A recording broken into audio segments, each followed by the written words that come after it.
ओम शांति। करवा चौथ का आध्यात्मिक रहस्य 20वां पाठ आज हम कर रहे हैं।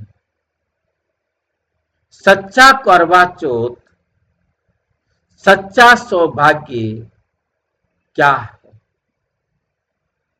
सच्चा करवा चौथ, सच्चा सौभाग्य क्या है?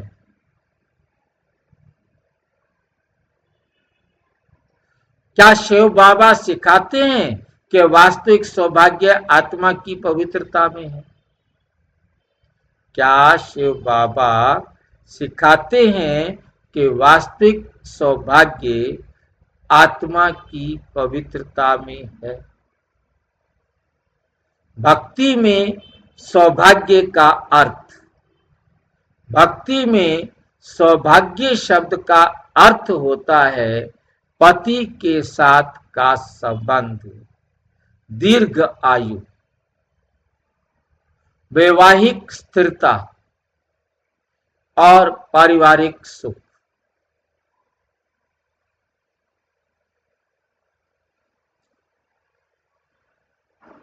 इसलिए स्त्रियां कहती हैं सदा सुहागिन रहूं, अखंड सौभाग्य प्राप्त हो।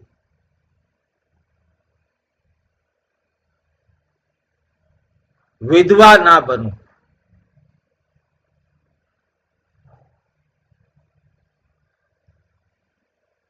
लेकिन ज्ञान मार्ग में शिव बाबा समझाते हैं, साकार मुरली 18 अक्टूबर 1969। शिव बाबा कहते हैं सच्चा सौभाग्य शरीर से नहीं, आत्मा की स्थिति से होता है।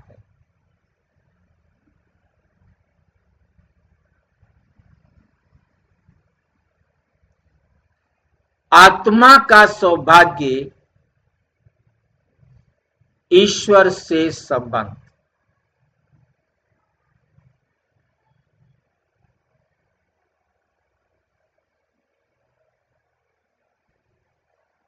शिव बाबा सिखाते हैं कि सच्चा सुहाग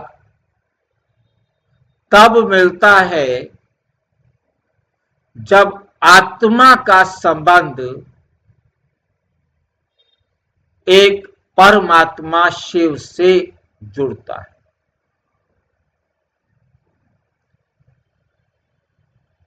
ये संबंध कभी टूटता नहीं, ना मृत्यु से ना समय से।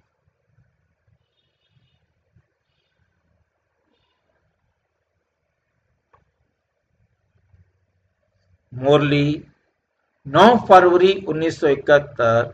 शिव बाबा कहते बच्चे, ये योग विवाह है, आत्मा और परम आत्मा का।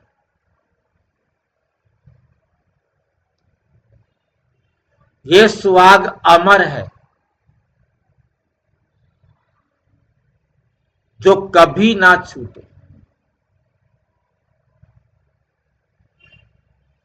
उदाहरण, जैसे लौकिक संसार में पत्नी अपने पति के साथ कुछ वर्षों के साथ पाती है, यह आत्मा परमात्मा का संबंध 84 जन्मों तक कल्याणकारी बनता है।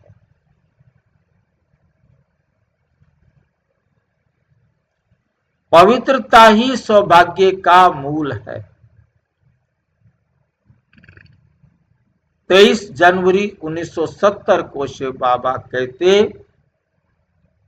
पवित्रता ही सौभाग्य की माता है। बिना पवित्रता के सौभाग्य आ नहीं सकता, जन्म ही नहीं ले सकता। जहां काम विकार है वहां सच्चा सौभाग्य नहीं रह सकता।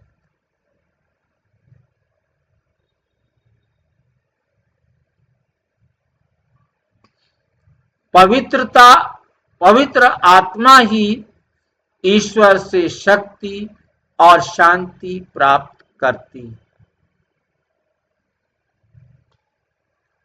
पवित्रता आत्मा की सौंदर्य, सामर्थ्य और सौभाग्य तीनों की जननी है।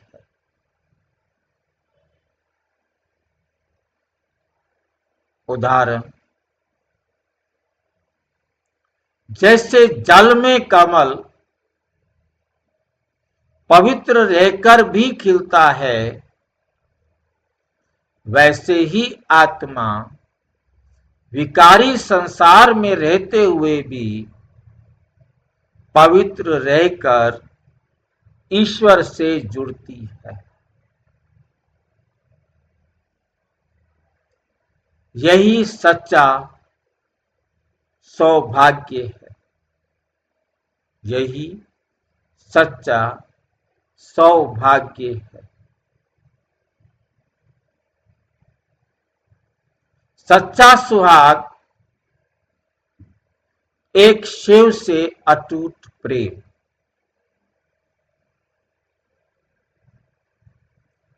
भक्ति में सुहाग शरीर का होता है, ज्ञान में आत्मा का। अव्यक्त मुरली 7 फरवरी 1985। शिव बाबा कहते हैं, मुझसे योग विवाह करने वाले बच्चे कभी विधवा नहीं हो सकते।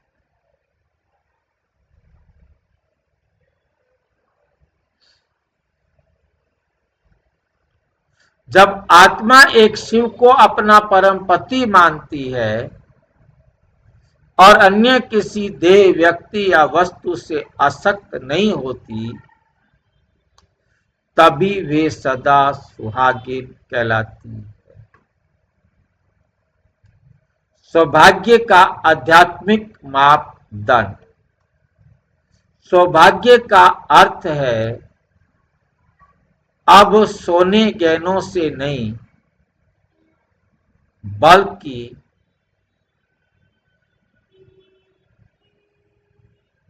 संस्कारों की शुद्धता से।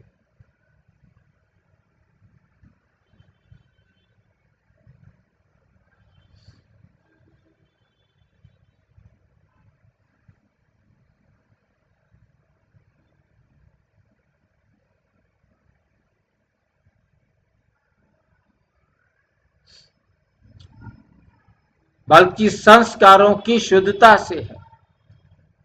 सच्चा सौभाग्य वे है जहां आत्मा ईश्वर की संतान और योगिनी बनकर जीवन जीती है।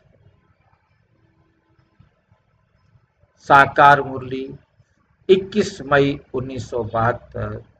शिव बाबा कहते हैं, बच्चे सौभाग्यशाली वे हैं जो मुझे पहचान कर मेरी याद में रहते हैं। उनकी आत्मा पवित्र बन जाती है और जीवन मुक्ति का अधिकारी बनती है। नंबर 6, आत्मा की पवित्रता से उत्पन्न सौभाग्य।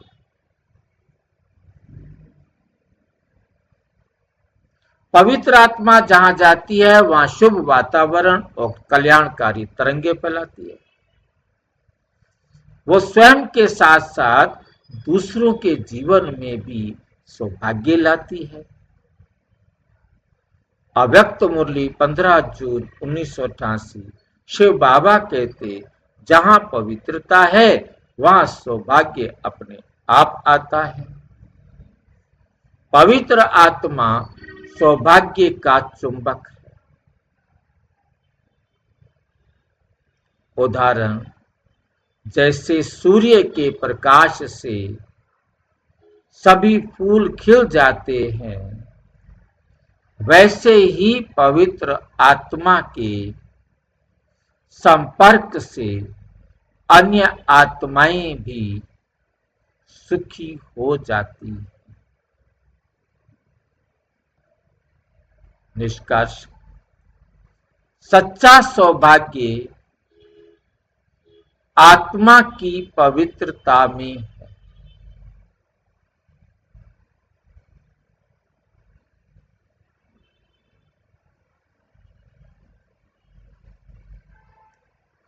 भक्ति में सौभाग्य बाहरी वस्तु है, ज्ञान में सौभाग्य आत्मिक शक्ति और ईश्वरीय संबंध की स्थिति। जो आत्मा पवित्र है वे सदा सुहागिन है, सदा निडर है, सदा सौभाग्यशाली है। अव्यक्त मुरली 12 अक्टूबर 1986। शिव बाबा कहते हैं, बच्चे, जो आत्मा पवित्र रहती है वही सच्ची भाग्यशाली है, वही मेरे साथ सदा का संबंध रखती है। समापन संदेश, सच्चा सौभाग्य किस संबंध या वस्त्र में नहीं, किस संबंध या वस्त्र में नहीं, बल्कि आत्मा की पवित्रता और ईश्वर की याद में रहने की स्थिति में है।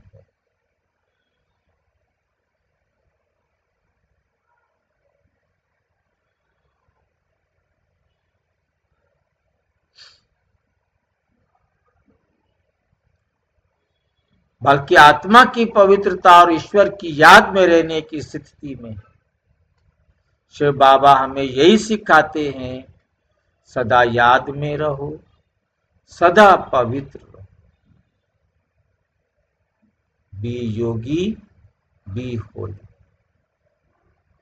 यही है सच्चा अखंड सौभाग्य।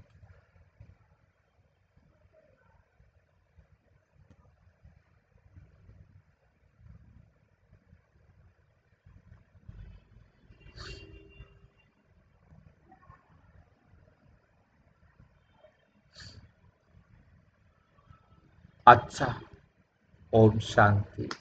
और विस्तार से जानने के लिए प्रजापिता ब्रह्मा कुमारी ईश्वरीय विश्वविद्यालय के किसी भी सेवा केंद्र पर संपर्क करें। और यदि कोई प्रश्न है तो 9213106986 पर केवल आराटाई और टेलीग्राम करें। 9650692270 पर केवल व्हाट्सएप करें, फोन नहीं। ओम शांति।